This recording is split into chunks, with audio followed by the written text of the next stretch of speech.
Liz Bowen here with Red Bow Realty. I am the sponsor of our local Briargate website, parkbench.com/Briargate. And today we have a special kind of video for you with the wonderful Aaron Salt from Senarii. He is going to be providing a how-to video for you, 3 secrets to retaining quality employees. So Aaron, why don't you tell us a little bit about Senarii and what your company is all about? Yeah, first, thanks so much for having me on, Liz. I really appreciate it. So Senarii is a consulting. We do business consulting. Been in business for about 3 years and right here based in Briargate, and love living here. One of the interesting things about our model at Senarii is that we do a consulting as a service. So just like most of your other as a service options that you get with software and whatnot, we do monthly subscriptions. And so you get to choose the level of assistance and support that you want. We have 3 different packages. And so you can just sign up to a monthly subscription. So from a consulting perspective, you're not having to drop a large sum of money for a consultant like a lot of other places do. So we kind of are focused primarily on small and medium businesses, trying to help local businesses as much as possible. And a lot of times they can afford, a large $15,000 bill up front. So we're here to support small businesses, and that's why we have our model the way that it is. Fantastic. And we are ready to learn what you have to show us. So why don't you go ahead and take it away? Awesome. So let me go and share my screen here. So 3 secrets of employee retention. As a business consulting firm, we focus on employee retention. We know that especially in these trying times that we have low unemployment rates, which means it's very hard to keep and retain employees. And so what we want to do is make sure that you are as equipped as possible to retain those employees. And one thing that is unique about these 3 secrets is this is not for business owners specifically, but anyone who manages people or that is in any kind of a leadership position.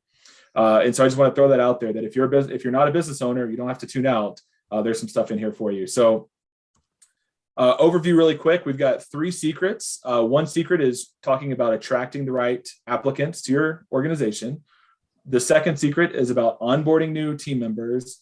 And secret 3 is about retaining quality talent. So that's what we're going to do. And we'll jump in really quick with secret number 1.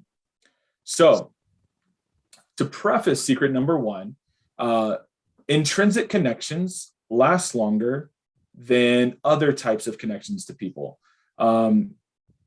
Intrinsic connections are those things where you're tied from a very personal, internal level, and it's an internal motivator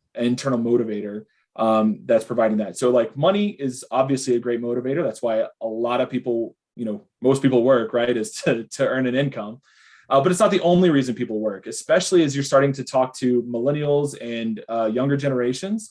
A lot of times what they want to do is they want meaningful work. They want to make sure that the work that they do is impacting a larger, more global perspective. And so if all you're trying to do is attract people by salary and benefits, you're going to have a hard time retaining people because the next person who offers more salary or more flexible working environments or better benefits, they're going to pull that employee away from you. So you have to connect to them at a more intrinsic level.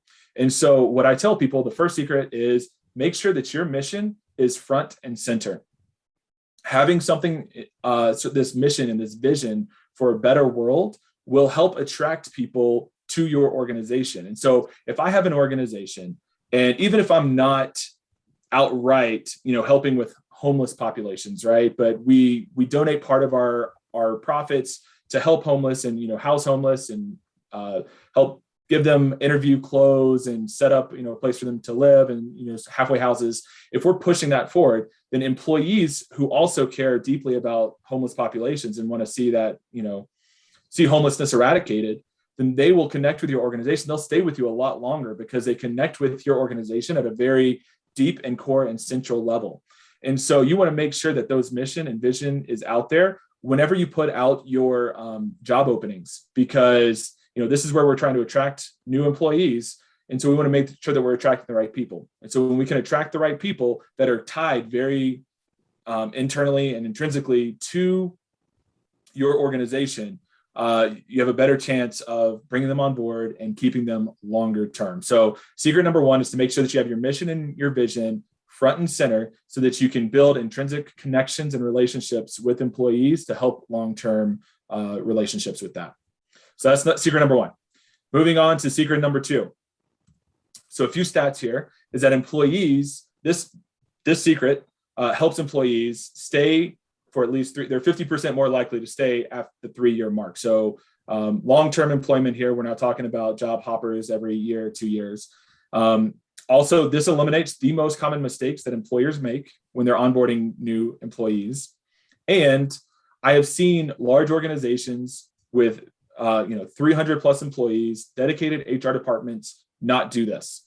And so this helps you do it better than people with HR departments. So you as a small business, or you even as a manager, this is a secret that you can do that, again, will cause your employees to be 50% more likely to stay after 3 years. And it eliminates one of the most common mistakes. So what do you need to do? Secret number two is have a standardized onboarding process.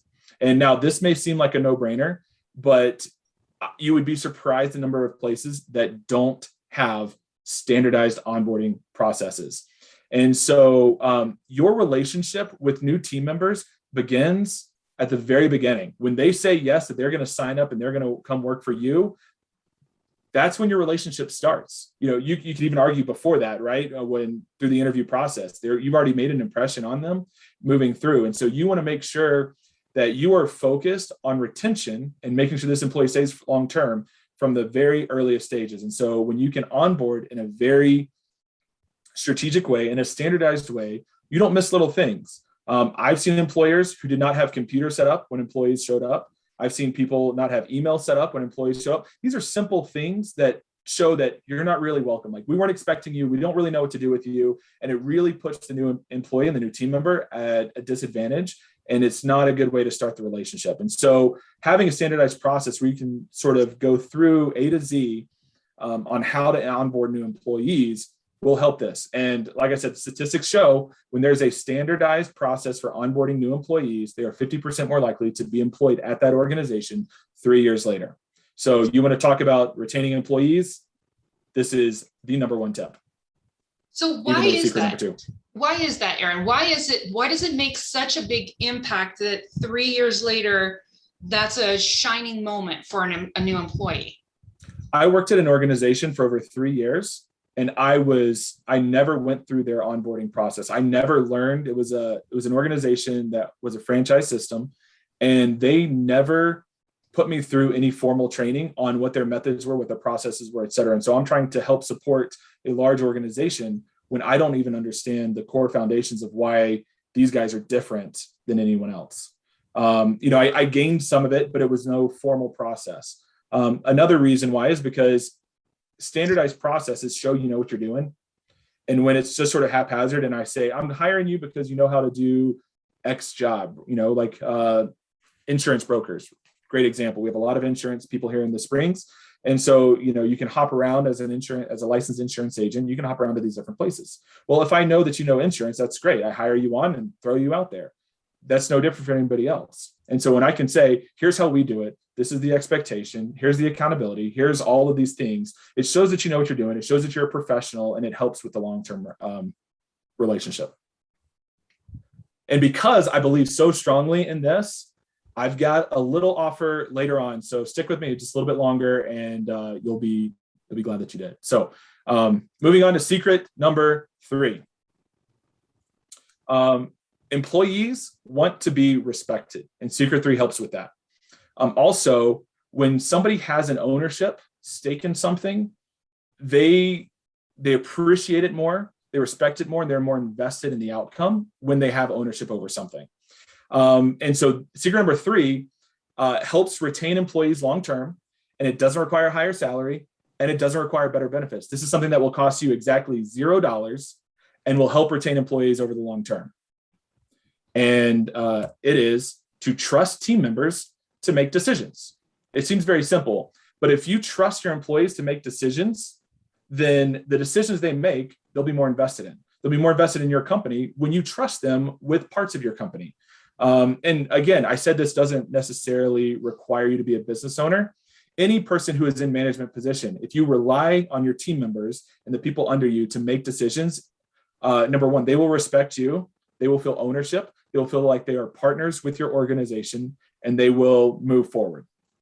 Now, I know what you're thinking, and that is, but how do I know if they're going to make the right decision? Like, I don't know if I can just leave this with them. These are, there's some big decisions. That's fine. This is what I've drawn up. This is one of the things that I talk about in our, we have a university where we have some online courses. And this is one of the things that we talk about is building a decision lens. And so you have to ask yourself if it aligns with our mission, what we're trying to accomplish, if it aligns with our vision of this better world that we're out there, it meets what we're trying to accomplish. It aligns with our unique value proposition. If it matches those things, then either A, they're not going to be able to make a bad decision, or B, something's wrong with the mission and vision. But if you can relay your mission, your vision, what makes you unique in your space to your employees, any decision they make that lines up with those three circles, those three perspectives, is going to be a decision that is an adequate decision for your organization. It may not necessarily be exactly the way that you wanted it done, but it's not going to be problematic because it's still pushing your organization forward, and it's allowing your employees and your team members to partner with you. They're able to take ownership of what's going on, of the project, of the organization, and that will give them more responsibility, more ownership, and will push them to stay longer with your organization because they feel valued, they feel respected, and they're able to partner with you and to really take on some of that ownership within your organization. So those are the 3 secrets. And as I said a little bit earlier on, I do have a free resource for you guys. And you can get that if you go to onboardingsecrets.com/parkbench. What I have is an outline for your standardized onboarding process. It's just a checklist. And I will say it's not gospel. It's not, the Bible. It's not the end all be all of onboarding checklist. But what it is a very good starting point for you at this point. And so if you don't have a standardized onboarding process, you can adapt it's a PDF. You can download it for free, modify it however you see fit to fit your organization's needs and be able to go through. And what's cool, the way that I've done it, is that we start from very early on with the very first, like from the time they say, yes, I'm accepting your offer, I'm going to come work with your organization, all the way through training. And I talk about a little pieces in there of how to train and kind of how that training process should go. And it's all done from an employee retention focused perspective. And so again, that's free. Just go to onboardingsecrets.com/parkbench and you can download it for free there. But that's it. Those are the 3 secrets that I have that I wanted to share with everyone. And again, you don't have to be a business owner as long as you're a leader or working with organizations in some sort of management or leadership role. And I know there's a lot of that here in Briargate. We are very much higher level when it comes to leadership. I'm shocked at how many businesses actually run out of the Briargate area. So I know this is applicable to several people here. So thank you, Liz. That's what I want to share with everyone. Aaron, thank you so much. I absolutely loved what you had to say. As a business owner myself, a lot of what you were talking about absolutely resonated with me. And it made me think, how front and center is my mission statement? How much am I talking to my agents about the values that we have? I mean, we clearly communicate them on our website, but what could I do better in terms of making that front and center in my employees, although they're not employees, but they're independent contractors, right? But how can I help them get joy out of their affiliation with my company better or more often? And I totally agree that just talking more about the good works that we do that my agents may not be as focused on, they may not realize. And then most definitely giving them the power to make decisions, shows how much I value them as important members of my team. Yeah, absolutely. And one thing that I've mentioned to other people before is that, we spend a lot of our time marketing externally. Like our clients and customers kind of know what we stand for and what we're trying to do, but we don't often do a lot of internal marketing where we make sure that our employees and the people working with us, and even with that, if we have independent contractors, like what you're saying, I've worked in software for years. We've had other software developers, teams that are outside of our 4 walls. how much do we spend time relaying that mission and vision to them so that they understand why they're working with us and giving them that extra benefit. So absolutely. Very cool. And thank you for the free giveaway. I'm so excited. I'm going to go ahead and download that too, but I really appreciate you doing that for our viewers. My pleasure. Happy to help. All right.